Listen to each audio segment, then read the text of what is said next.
Hello guys, hope you're doing well. Now this video is primarily about pollinating pawpaws. That's the American pawpaw, Asimina triloba. But I just couldn't resist from showing once again the prolific fruit set on this brown turkey fig. Guys, it's just gone crazy. Dozens and dozens of flowers, of fig fruit, Draper crop.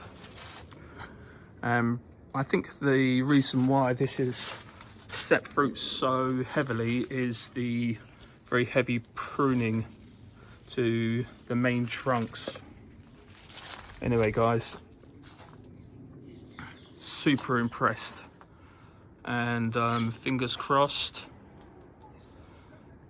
should be a great year for fig fruit production. And talking about set fruit, this here is my MacDill white sapote.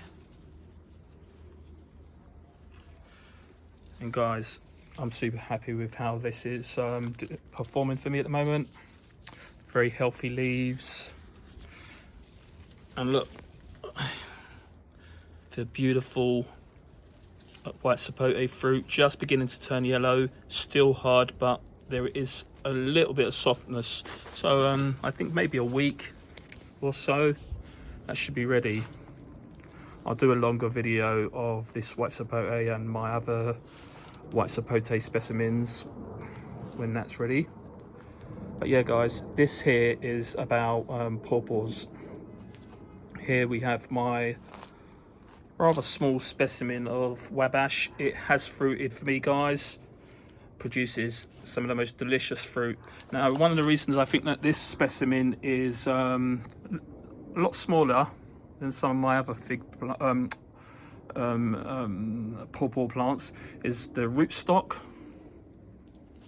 Unless the variety has been grafted onto a vigorous rootstock, they can be quite dwarfed in my experience. So the trick is, when grafting, graft onto a very vigorous rootstock. Now here we have a KSU Atwood, which does seem to have been planted onto a vigorous rootstock. And guys, it's just covered in flowers everywhere.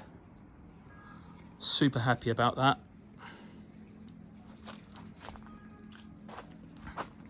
Now guys, these flowers aren't typically pollinated by the usual pollinators like bees or wasps.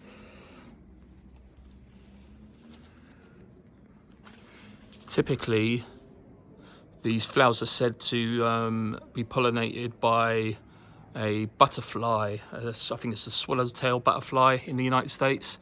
But they can be pollinated through flies. And apparently, the flowers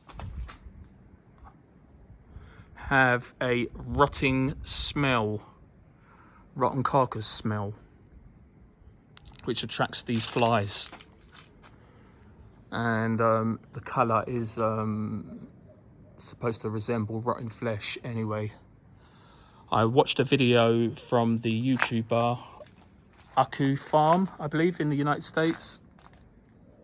And he suggested a method which I hadn't thought about and which I'm going to try this year.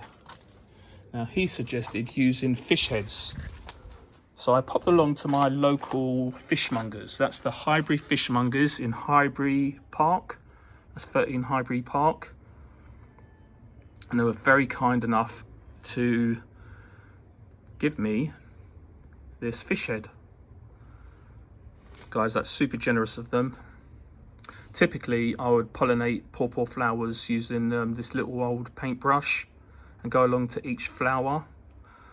But this year I don't have time, so I shall try and do a little bit of pollinating by hand when I can, but just to be doubly certain that the flowers get pollinated,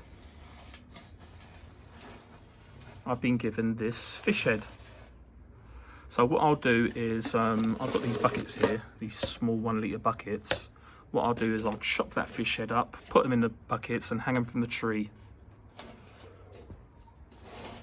So we'll see how that method, whether that method helps with the fruit set. Alright guys, just a quick video from me. Thanks for watching.